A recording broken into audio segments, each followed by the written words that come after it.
The IOW Network.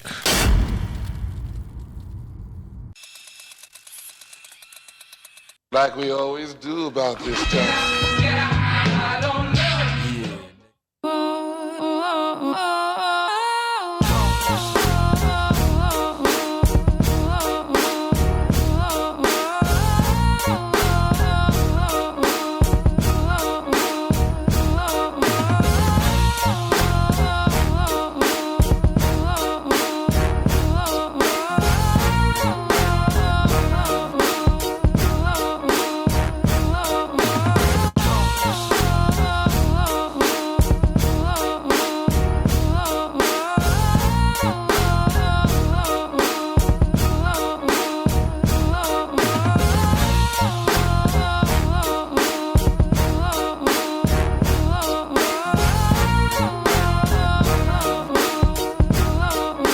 What up, what up, what up, what up, what up, what up? What is up, world?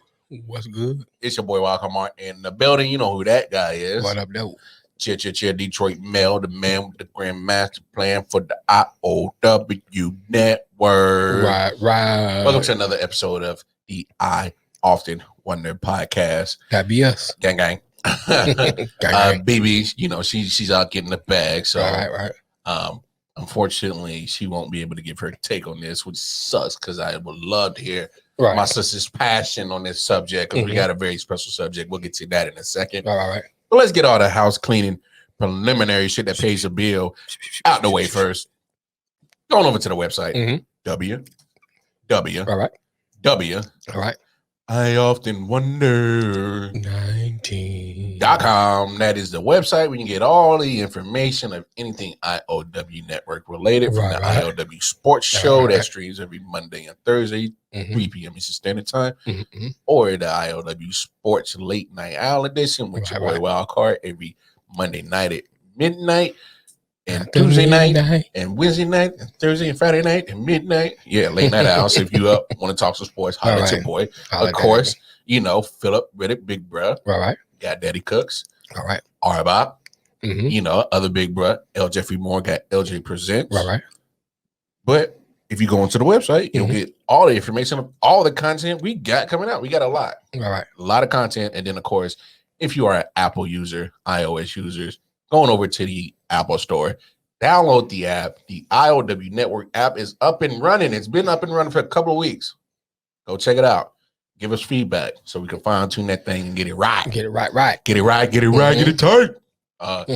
Android users, be patient. Show some patience. I know that's hard in 2021 to have patience.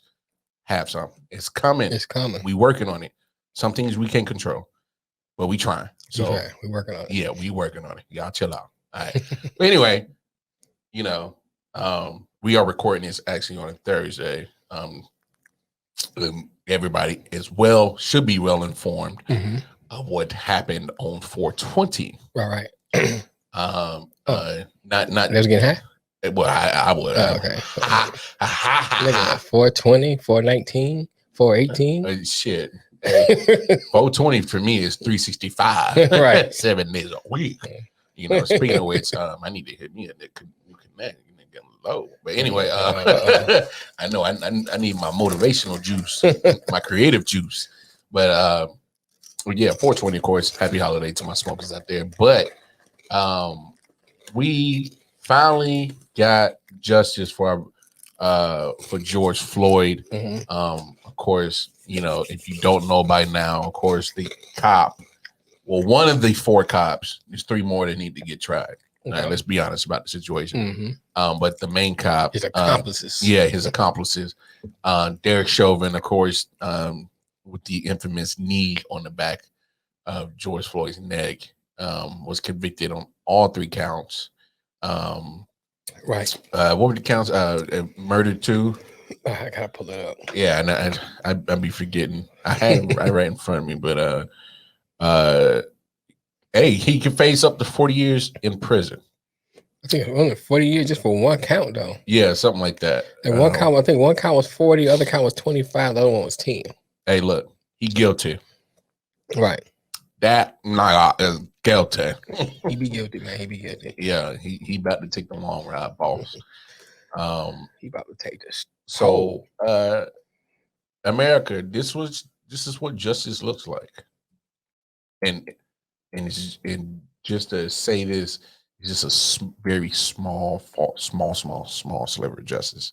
Mm. I only say that is because, probably the only case I can remember that a cop actually, was found guilty was it 2014 in Chicago or something like that. Yeah. Then you got the cop that killed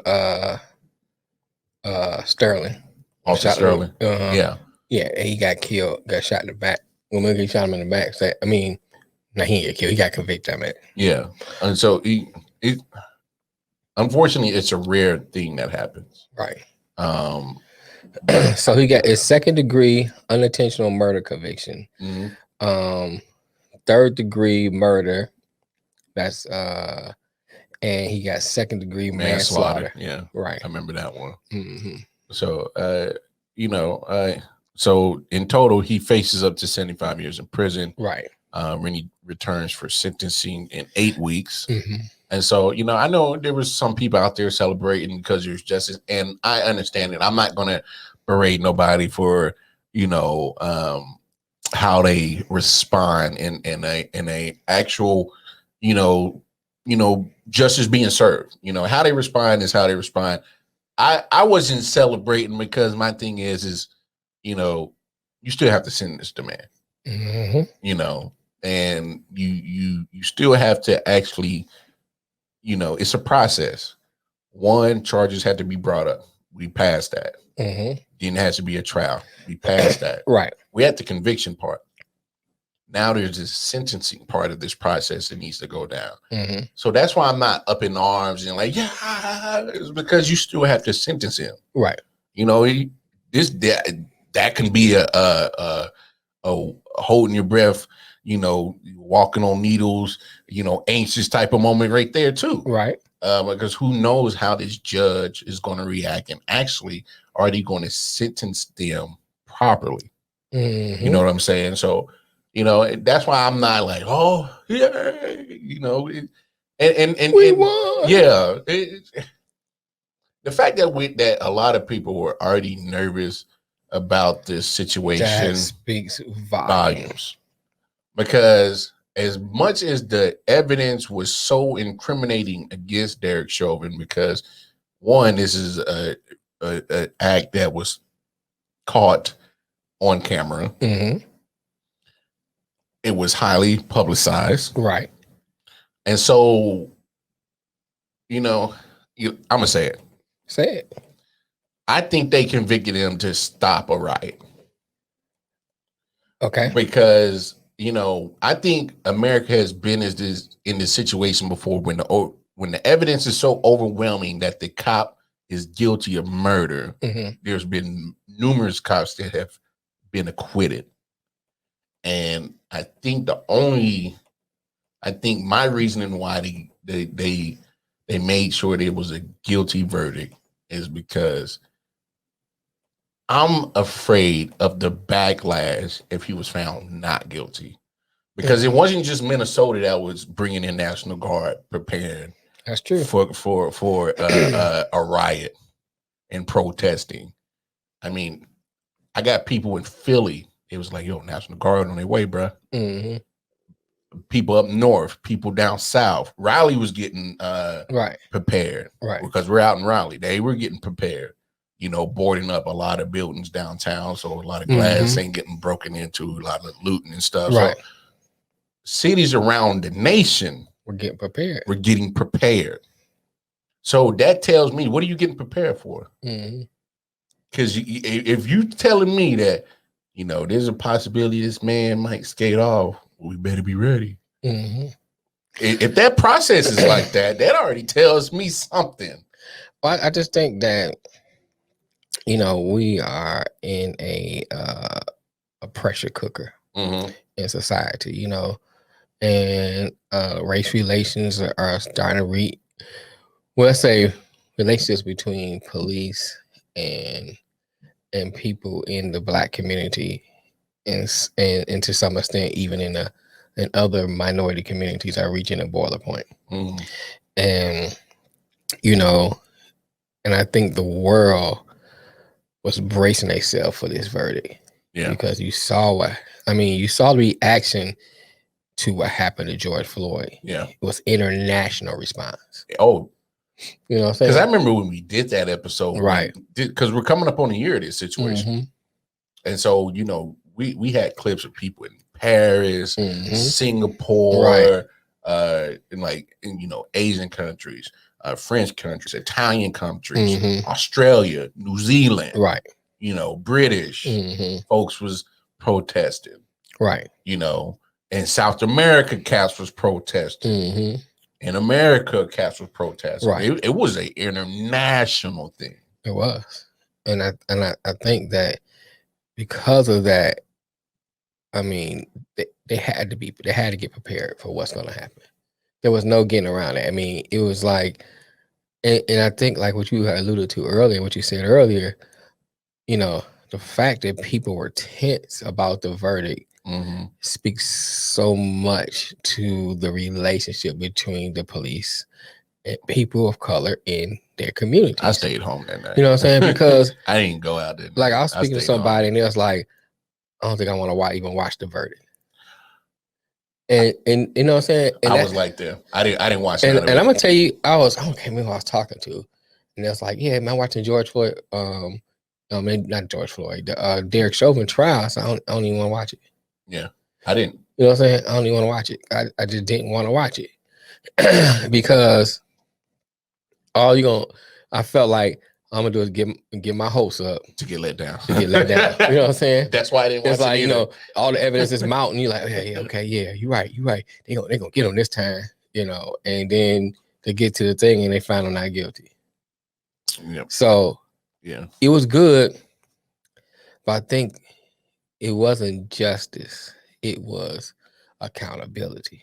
Yes, and that's been the word that's been. You know what I'm saying? Because all week, for it to be just, that man should still be alive.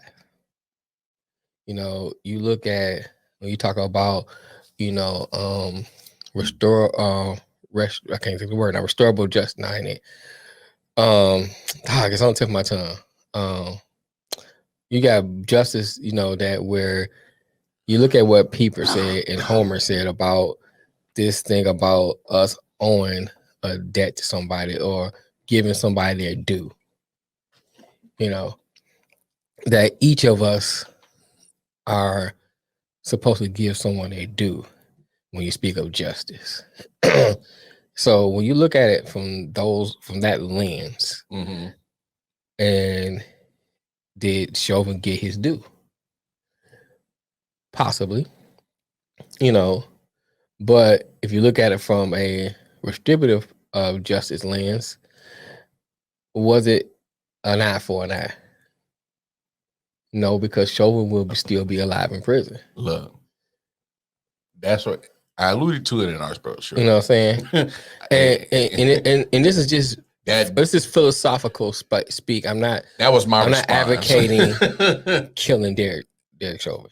You know what I'm saying? I'm not advocating that. I'm gonna say it. At least not out loud. Look. I'm gonna say it. No, we're not gonna say it. No, I'm saying I alluded to that in our sports show. I believe in eye for eye. I do and I don't. Sometimes I do and I don't. I think in when you talk about restorative justice and you talk retributive, I know I'm saying it wrong, but restorative justice and retributive justice, I always say it wrong, but those who know I'm talking about, I think I always had that it has to be a balance between the two, because and it has to be weighted against, to me, the crime that's been committed. So if you take a petty theft. The victim should be made whole, but also the perpetrator should have some ability to be restored, so he won't go back to repeating the same thing. So I believe in that in certain instances. I got you. But when you talk about this particular case, and what makes this case different from a lot of them, is that you go down the line, you look at Arthur Sterling. We brought that up. He was shot in the back. A lot of other incidents, they were shot. shooting somebody in some regards is a cowardly act. In some regards, it's a cop out. You know what I'm saying? Because you are detached from that person. You know, the gun is really doing the work. You just pulling the trigger. You know what I'm saying? So you detach from that person. This man, what he did, he actually physically kneeled on him. Took the breath out of him. He took his life. He heard the man call for his life. Call for his mama. Call for his mama. Tell him he can't breathe. There's something primal about that. There's something evil about that. You know, there's something, you know, demonic about that, where you can hear another person cry out. Yeah.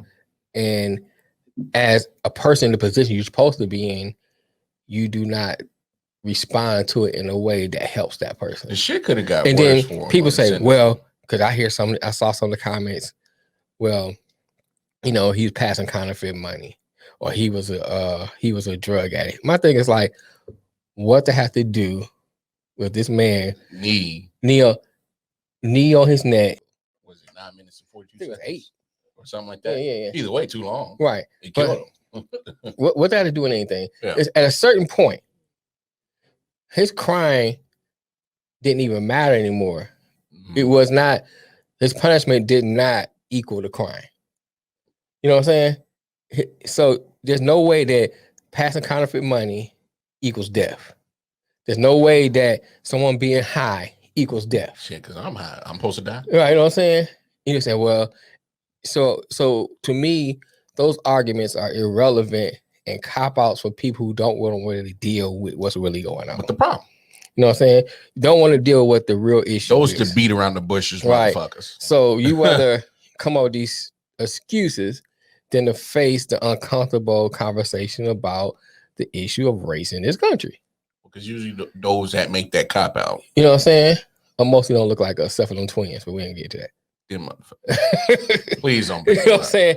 But you know what I'm saying? It's I ain't even gonna say y'all name, punk ass. No, we ain't gonna mention. They don't give y'all the I ain't getting no clout over here. Right. But my thing is like, I mean, it's an uncomfortable conversation. But if you're really serious about dealing with it, and you gotta have it. You gotta have it. You got to. You know, you talk about how it's the home of the free, home of the brave. But for who? And we talk about rights. Right. For people don't look like us. You know what I'm saying? So you say that these rights are inalienable.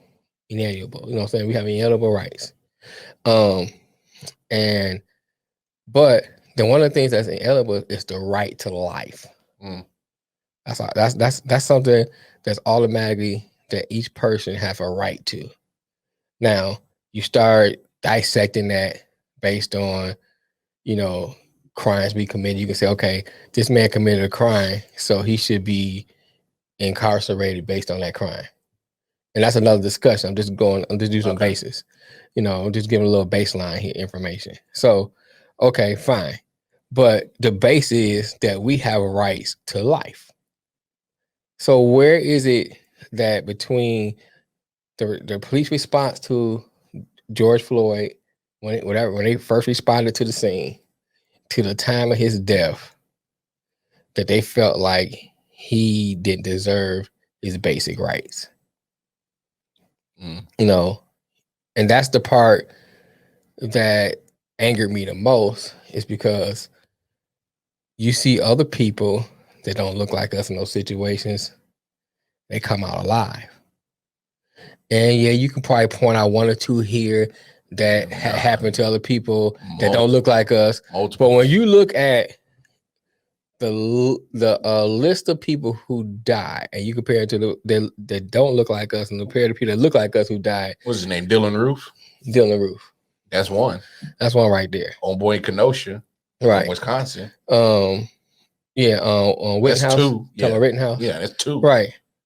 And so you look at all these different people who commit the same acts, who still are alive to talk about the acts they committed. Taken in custody. They got guns on them. Mass shooters. Yeah. You know, they try to talk them down.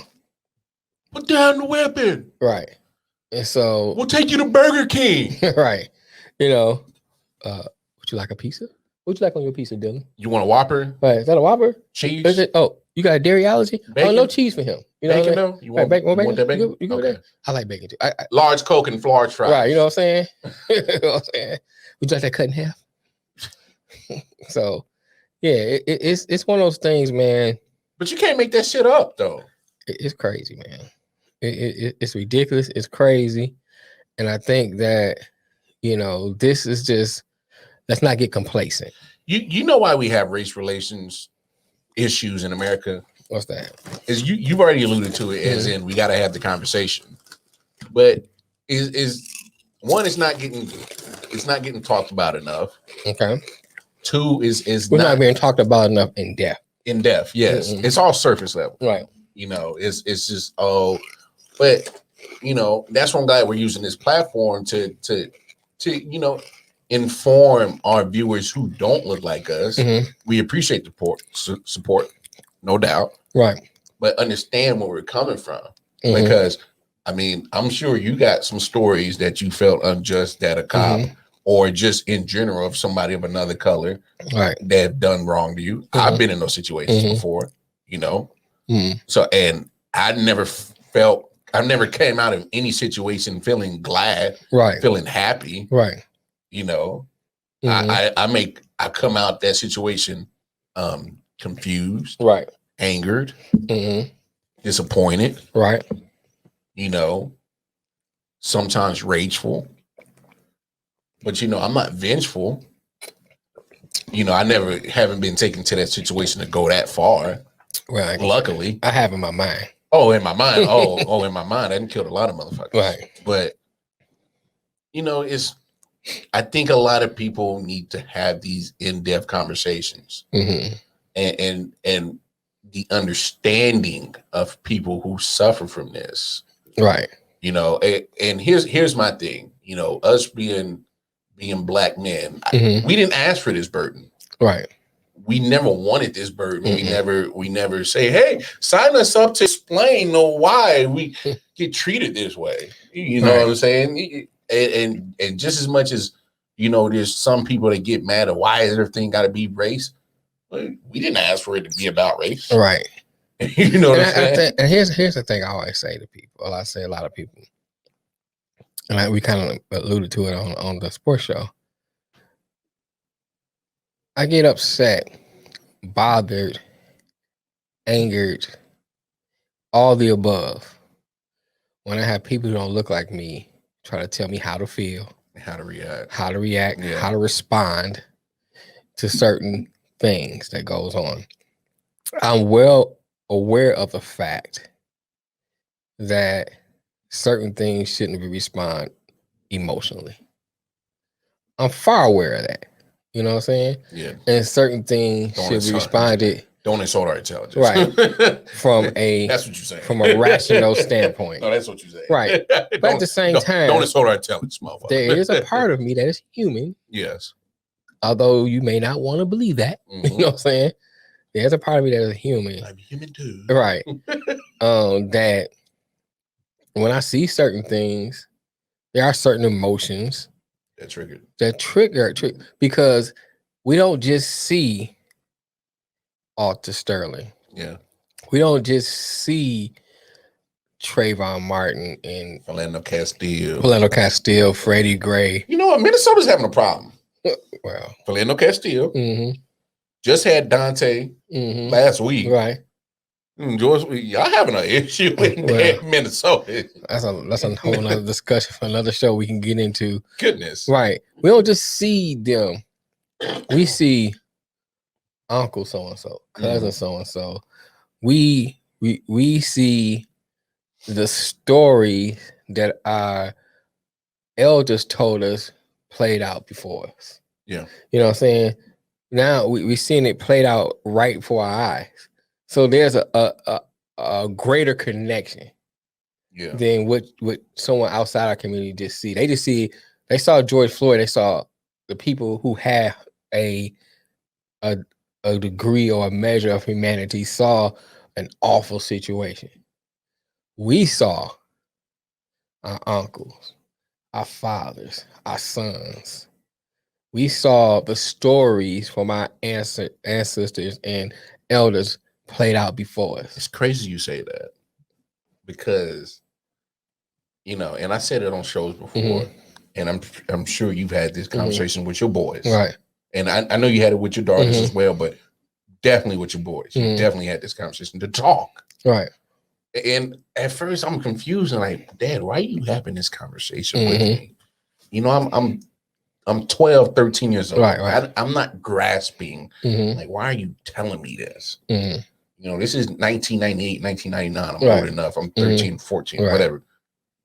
I don't understand. What do you mean? It wasn't until I got freedom, as in like got a driver's license, I'm on my own, and I got pulled over for the first time, where it made sense why I had that conversation. Right. You know what I'm saying? He was like, just do what I say, just please. Because, you know, I wasn't a rebellious kid where I was just didn't give a damn what my parents said. Right. I was a mischievous kid. I got into shit. But, you know, if there was anything that my dad ever made sure that I paid attention to and follow what he said, it was that talk. Right. Because I need people to understand that when I have been pulled over, I'm nervous as shit. And knowing that I have nothing wrong, I have nothing in the car, I've done nothing wrong, I got no record to show that I'm a dickhead, that I'm an asshole, I'm a piece of trash. There's just no record of it. It's no record of it.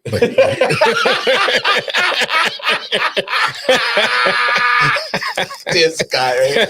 But no, I mean, because you've been in that situation, you've been in that shoe, you've been in that driver's seat, right? And you got your hands either palm down, fully extended, or you got it literally, or hanging your wrist on the steering wheel, and your fingers out. And I've literally been in situations where I said, look, and I do this when I'm riding by myself. My license, my registration is literally on my passenger seat right there. Just in case. Right. Because it literally, I'm not trying to give, I don't know what kind of cop I'm going to get on that day that I get pulled over. I don't. Right. We don't know. Right. Yeah, there's all these cops saying that we're not all like that, but we don't know that. Right, but you think we are all a certain way. Exactly, but we don't know that until we are put in that situation. Isn't that interesting, though? How when it's put back on them, we're not all that way. Yeah. But we are stereotyped a certain way. Same way. You know what I'm saying?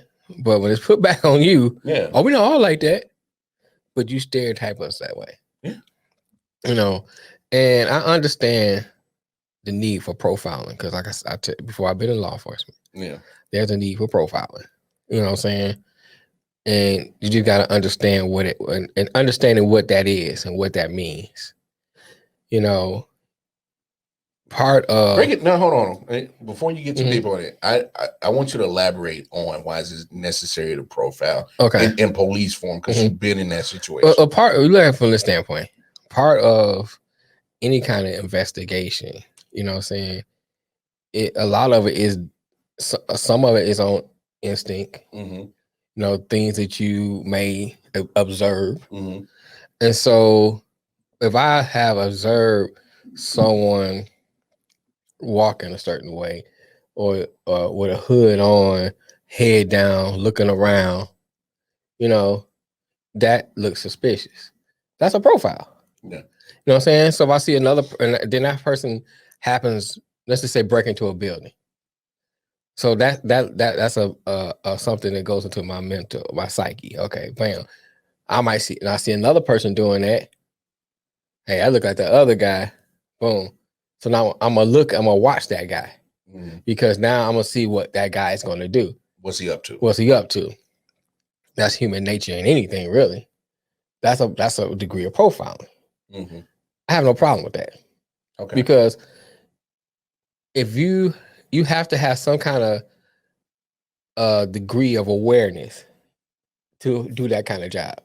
Okay. You know what I'm saying? You have to have a degree of recall what you've seen before to do that type of job. You know, you have to put those pieces together. Now, the problem with I've seen and it's been years since I've been in it. But the problem I've seen a lot of times, you may be years, but you've been in it. But hey, some tricks stay the same, bro. Well, I'm saying You'll be surprised of what a lot stays the same. Obviously, if we're talking about this, right. So a lot of shit has stayed the same. The problem I see with it too is that you develop this fraternity, good old boy type situation. I got your back, you got my back. And you develop this idea of, okay, just because the last two guys I seen that was suspicious walking like that, you don't just say it's those two guys. Now you relate color to that. You know what I'm saying? Especially you work in certain communities. Yeah. So then it becomes this unconscious thing of this black guy with a hood on looking around. You know what I'm saying? It's not a conscious thing, but it's a subconscious thing. It's the exact same thing when you have two pictures and you say white guy with a hood, black guy with a hood. You say which one the criminal? You say the black guy. That's something that's subconscious in you. That's something that you develop over time. That's something that's in you. It's something that and then you take that same idea out when you driving. So now you driving and you pull this guy over, have me black with a hood on. He might have made a wrong turn. So that's what your conscious connects. Your subconscious connects criminal because you already have that idea in your mind.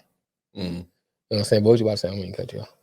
No. You can come out. I was because you said something in it triggered my mind. You said, it depends on certain communities, right? That you think that this happens. But I also feel that there's such a disproportion on the police presence in such communities. It is. So yes, they're going to profile, but what community are they doing this profiling in? Right, and I think it's because of the way training is done. And I understand. Okay, if you're in a high crime area, high crime community, of course the idea is, well, I'm gonna say of course, but one of the ideas or one of the training is more police presence. You know what I'm saying? Hopefully the presence, and this is a basic thing. I'm not saying that there's some nuances to it. I'm just giving a basic idea because I can't break down every community. Yeah. So the basic thing. Okay, high crime area, high police presence. Hopefully the presence is a deterrent. That's the basic idea. General idea. You know what I'm saying? General basic idea. The presence is a deterrent. Okay. Hopefully they see us in a lot of police presence. It deter. Oh, they won't do it. We're here. Yeah, you know what I'm saying? That kind of thing. Got you. Right. Well, and then in a general sense, it's understandable in a general sense, but at the same time, we go back to when I was growing up, we police ourselves, so to speak. If so-and-so saw you doing something, boy, what you doing? You know what I'm saying? And certain things we didn't do in front of certain people. Yeah. There's a little respect factor.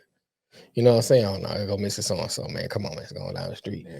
And leave Sister Ethel alone. Right, you know what I'm saying? That's Sister So-and-so. She babysit all of us. That's Mother So-and-so. Yeah. You know what I'm saying? We'll come back tomorrow or whatever. Nowadays. No, they don't even care. It's open game. You know what I'm saying? Everything open game. Everybody elect, bro. Right. Everybody elect. Right. So I think that's part of the issue. I think it's a lot of issue that goes on there. And I heard but you raise a good point.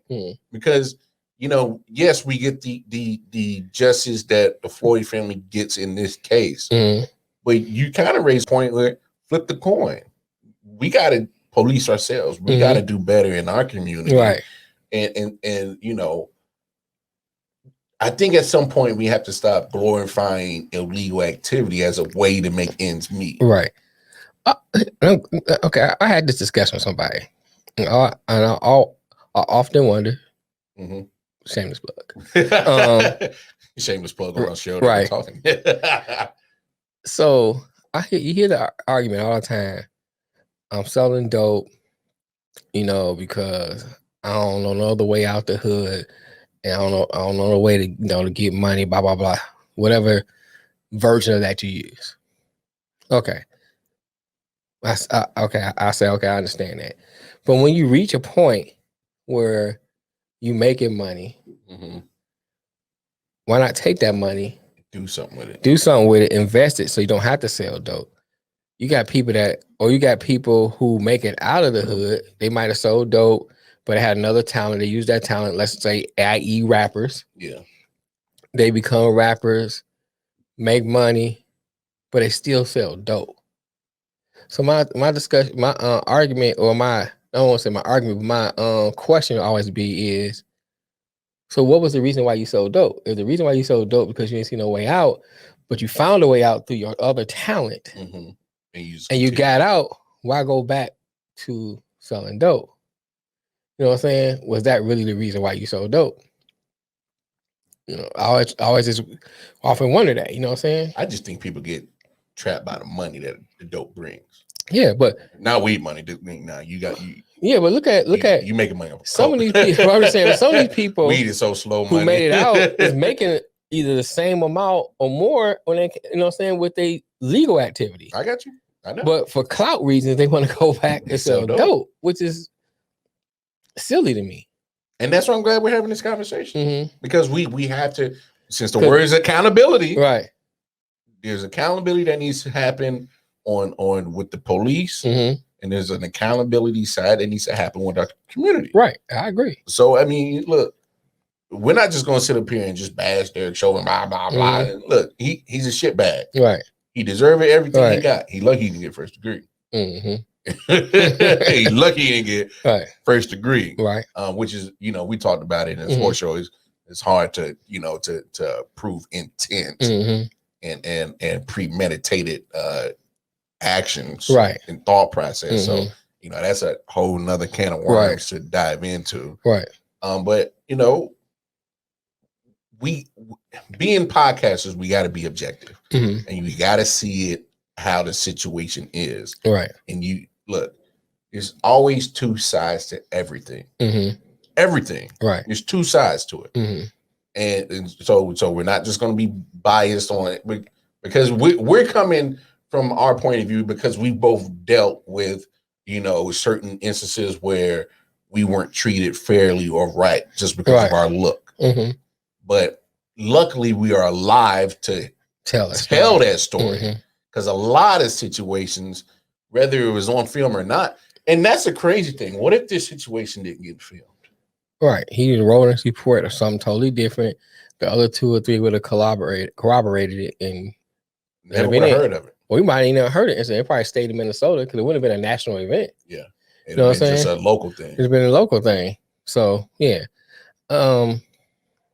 You said something that sparked something too. I feel like this to another thing. Speaking of, being objective for both sides. So we talk about, they always bring up black on black crime. I hate that. I'm gonna touch on it, but I'm gonna go a different route. Not a whole different route, but a slightly different route. I'm not trying to, I'm just saying I hate that they use it as a cop. Right. When it comes to shit like this. They say, well,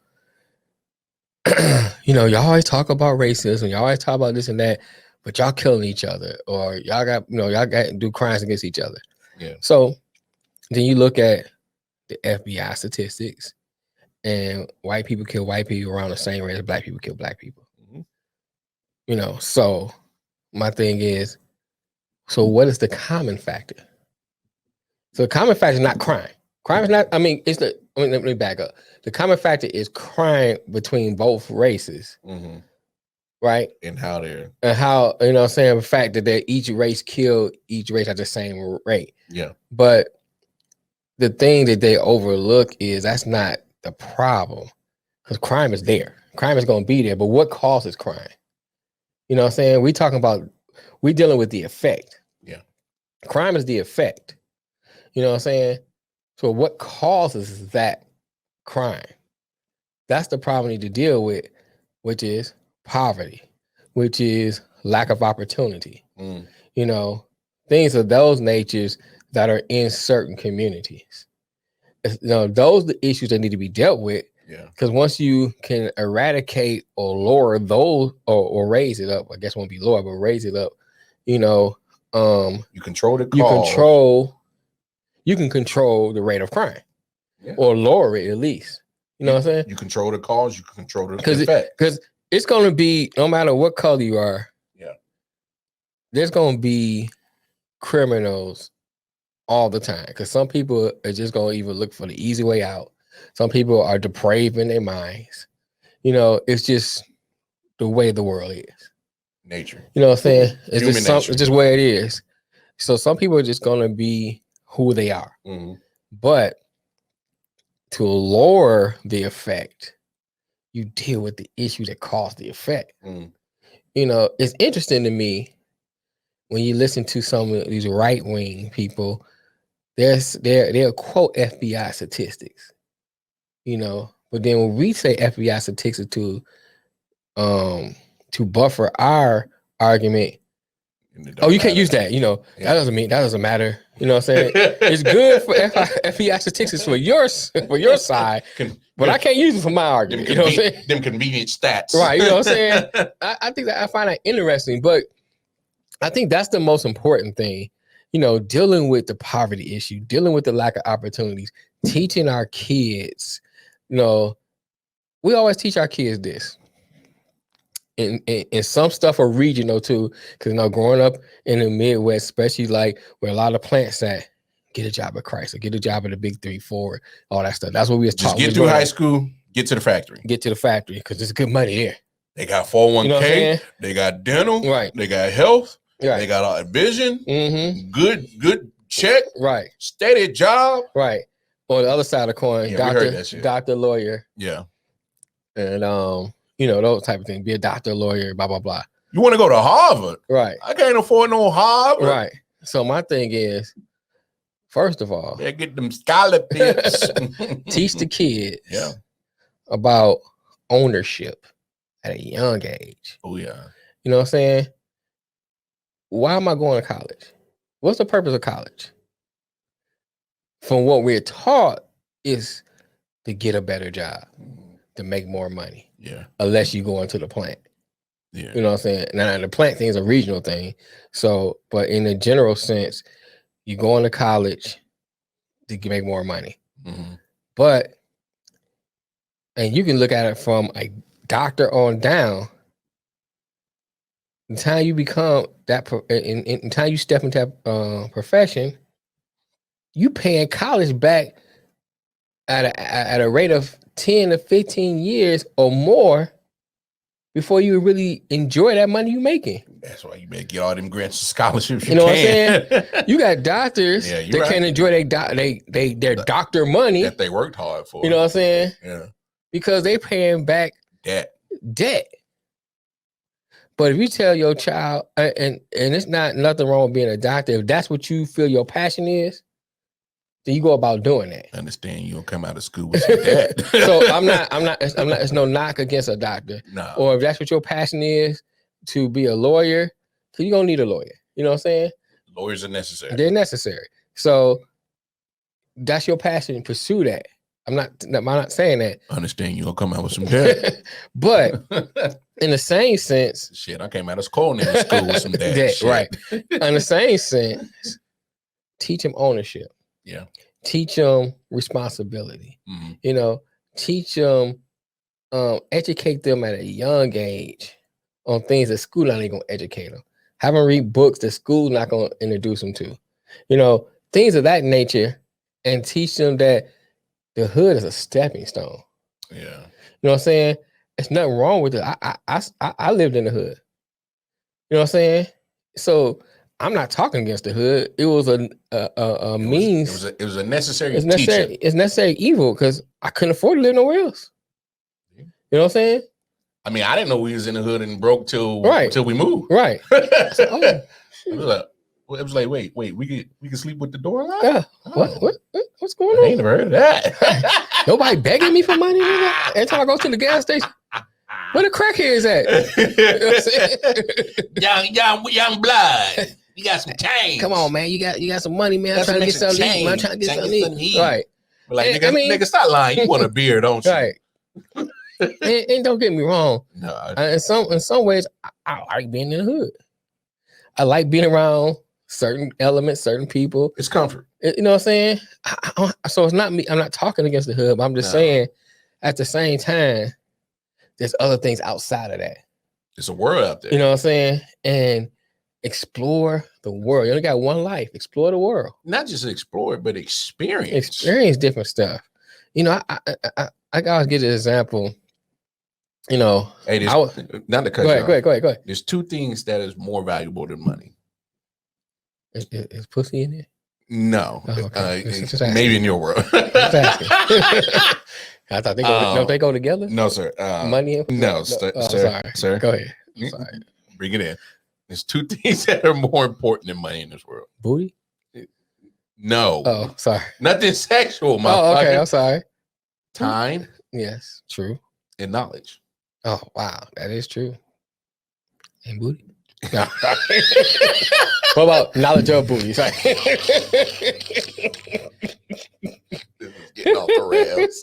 This is getting off the rails. Oh, but I mean, and that's what I'm saying. That's why you have to get outside that comfort zone to experience that stuff, gain the knowledge.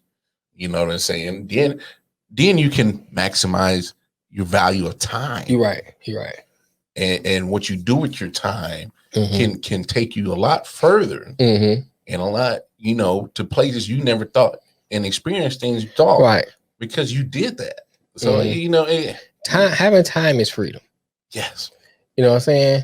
And that's what you should be living for or pushing for from a young age to when, learning that and getting that instilled in you. Yeah. So when you become of age where you have to go out into this world and make a living for yourself, you always working towards getting time for you can have freedom.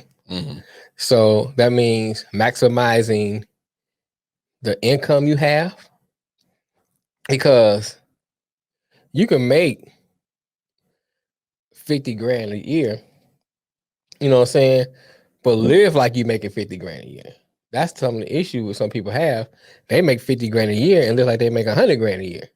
Hey, you know what I'm saying? You can't be having champagne taste with Miller High Life budget. Right. So if you live within your 50 grand, really, if you make 50 grand a year, live like you make 40.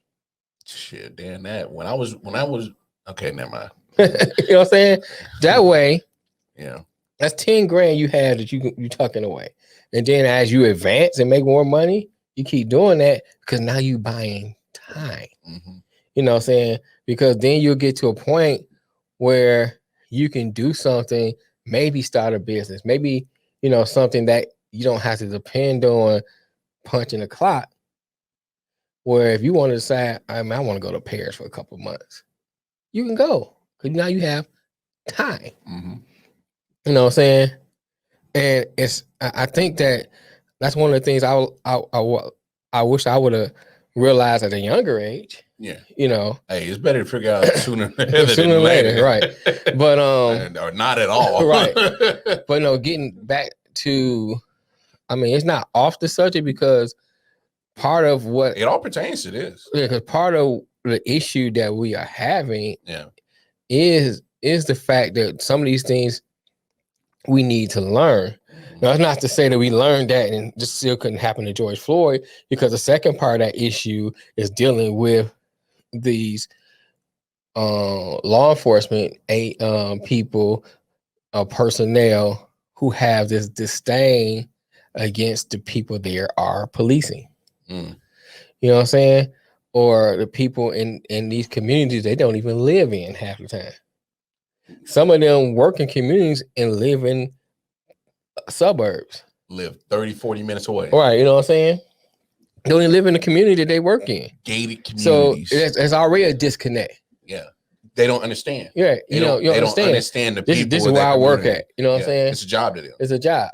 You know what I'm saying? So it's that disconnect. So that's another issue. Racism, that's another issue. And some of it is training over racism. You know what I'm saying? Not all of it is a racial aspect, but it's the way they're trained.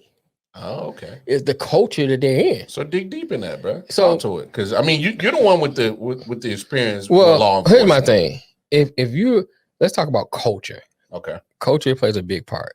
If you're in a culture where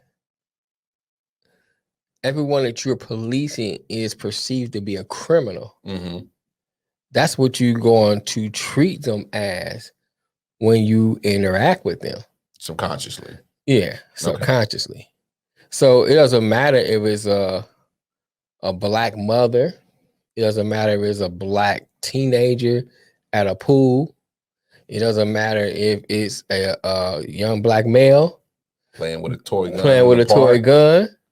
It doesn't matter if it's a black man with his baby in the car and his woman, his wife, going somewhere. It doesn't matter if they be honest with you and say, I have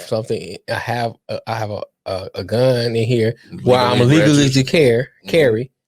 None of that matter. It doesn't matter if I'm going to the store and get Skittles. You are a criminal. And I'm going to treat you as such. And criminals deserve to be punished. You know? And so that mentality or that culture and that environment you in affects the way that you think and act. And a lot of people say, well, you don't have to act that way. You can break it down to the simplest thing. We worked in kitchens. And kitchens sometimes can be a cesspool. You know what I'm saying? The way people talk, the way people act, you know, everything. And that affects you, you know, in one way or other. And you see the servers a certain way. They're not a part of us. We the back of the house. They the front of the house. You know what I'm saying? It's that divide already. That's a culture built in kitchens. Automatically, if you get hired as a person who's in the back of the house, you automatically say, I'm back of the house, they front of the house. Not we work for ABC company. Y'all front, we back. You know what I'm saying? And if you interact with them a certain way, you still like, oh, y'all service. You know what I'm saying? Y'all don't get it. If a ticket come back wrong, I'm service dumb. Yeah. You know what I'm saying? They don't understand. They don't understand. We the one cooking the food. They don't understand. Yeah. Because that's the culture we in. You know, that's a simple breakdown. Yeah. And you go and you look at those who listen to this and you look at where you work at. There's a certain culture there. Yeah. You know, now everybody succumbs to that culture in different ways. You know, you may have a minute part that it affects you in, but it still affects you because you're in that environment each and every day. Most of the time, 5 days a week, upwards of 40 plus hours every day. You're right. You in that culture. You're right. You know what I'm saying? You can't waddle in the mud and not get dirty. It's just that simple. You know what I'm saying? Some speck of dirt gonna get on you. Yeah. You ever wear white pants and you try your hardest, hardest, and I figured that I don't care. You be like pulling your pants like when you walking some. Take I don't care what you do. Somewhere you gonna get home, pull them pants off. Man, where this come from? You know what I'm saying? It might be a little speck here. Bruh. Or you might have a little in your pocket right here. Bruh. Somewhere. But how the hell that get on me? I mean, I was careful, man. I put a dang old towel down when I sat down. You know what I'm saying? Whatever. You know what I'm saying? Whatever, you try your best. Don't get them fresh white Nike Air Force Ones. And try not to get a crease in them? It's a wrap. You know what I'm saying? So, I mean, it's just like that culture, man, is going to affect you some kind of way. So, going to law enforcement, there's a culture there that needs to be addressed. Yeah, and I think that's part of what's going on. Shit, you take it deeper than that. It goes back to damn Constitution. Goes back to the damn,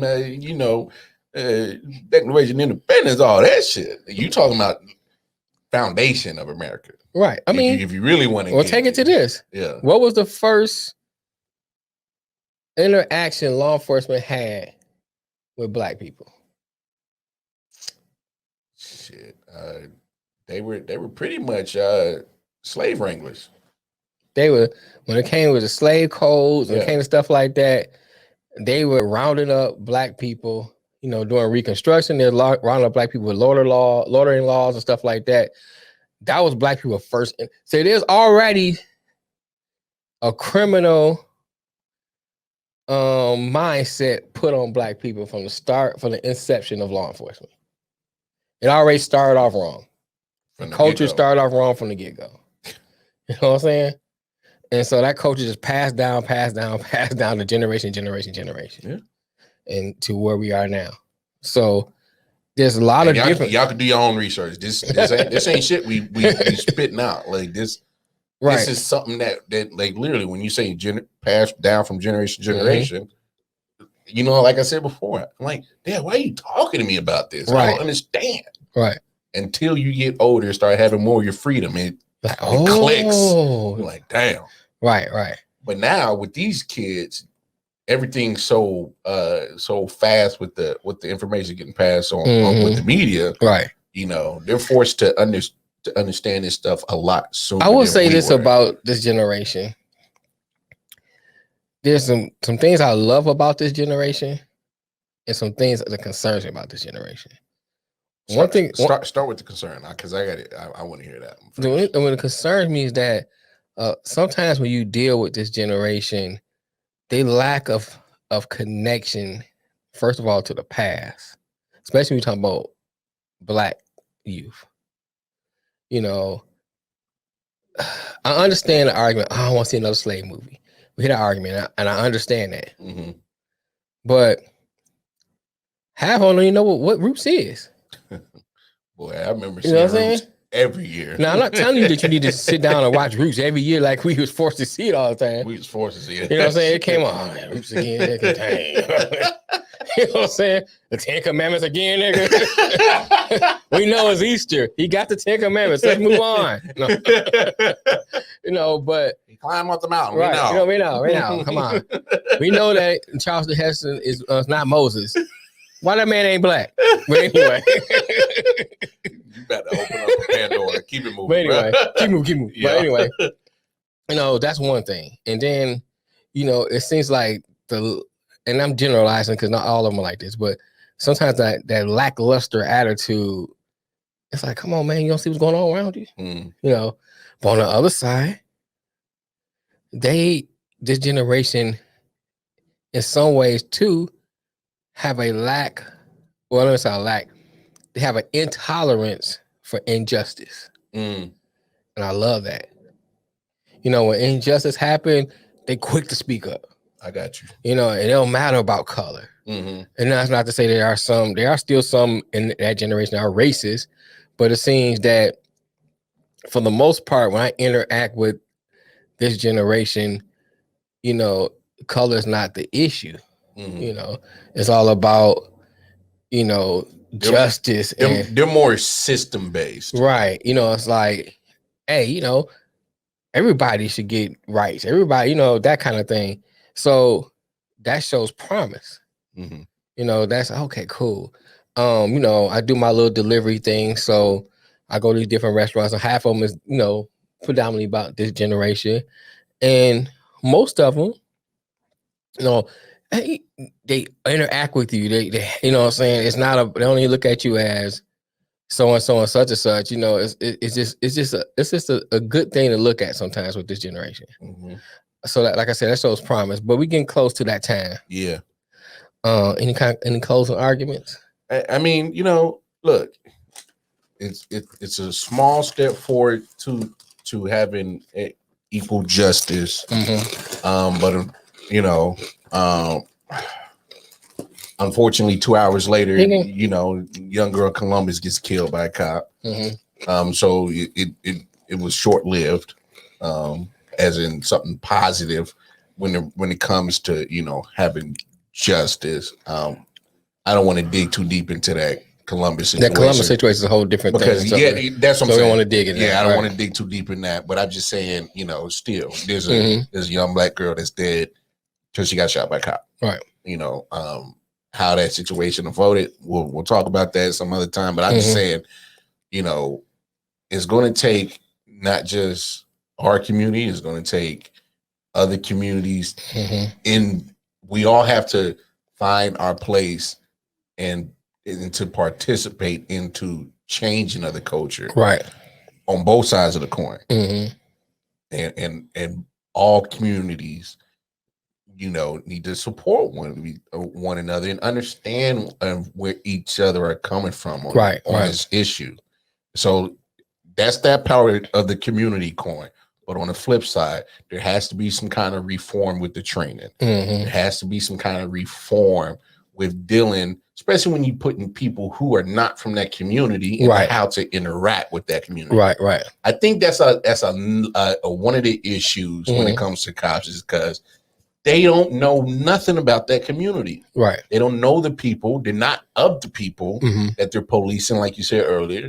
So they're not understanding. So they're already in a profiling mindset.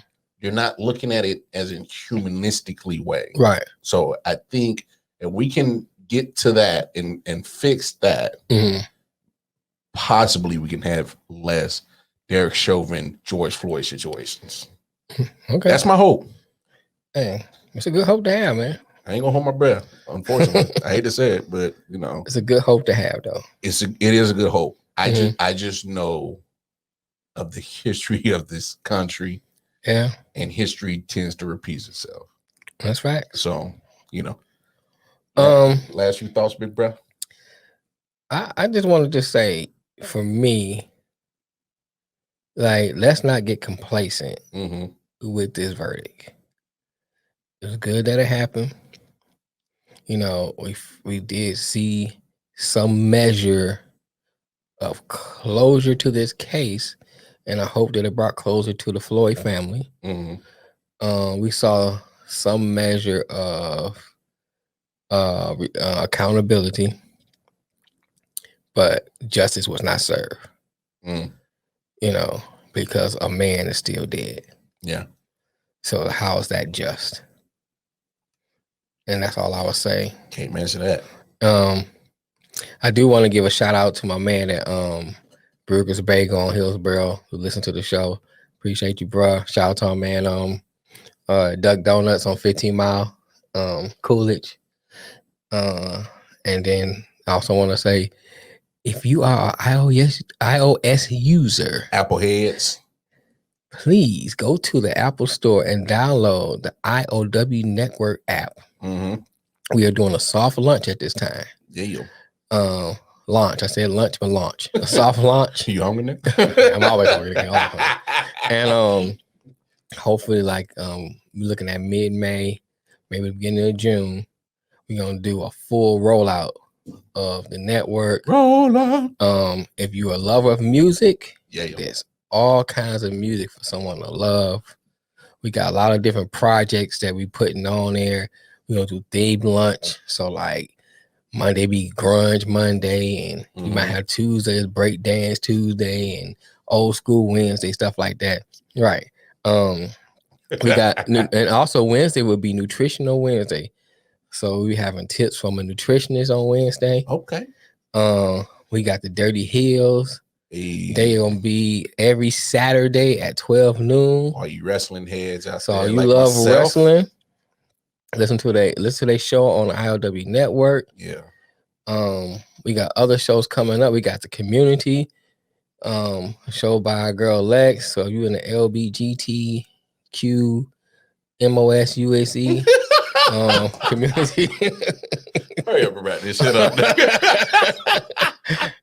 No, these just jokes. No, I love y'all. But if you in the LGBT plus community, the alphabet community, right? Listen to the show. I don't know if that offends y'all, but I'm sorry. I can't keep up with all this. Right, listen to her show because I mean she has a show geared to that particular community. Yeah. And if you need it, I'm looking for someone. I got a couple people in mind I be seeing all the time. I'm gonna just have to approach them. I'm gonna approach, hey, like, you want to do this podcast? And they go, but I'm looking for someone for a morning show. So if you're interested in doing a morning show, holler at us. I often wonder 19@gmail.com. Drop me a message. Say you're interested. You got music, and you want to drop it. Just send it to the same email. Yeah. Poems. we're trying to get some content on there and make it very fully interactive. Then once it's up and running, we're gonna do a lot of live shows. Damn. So stay tuned, and hopefully by next week or sooner, the Android app will be up and running. Yeah, you biased ass Apple head, man. So that's it, man. That's it. Look, another great episode of I Often Wonder in the Books.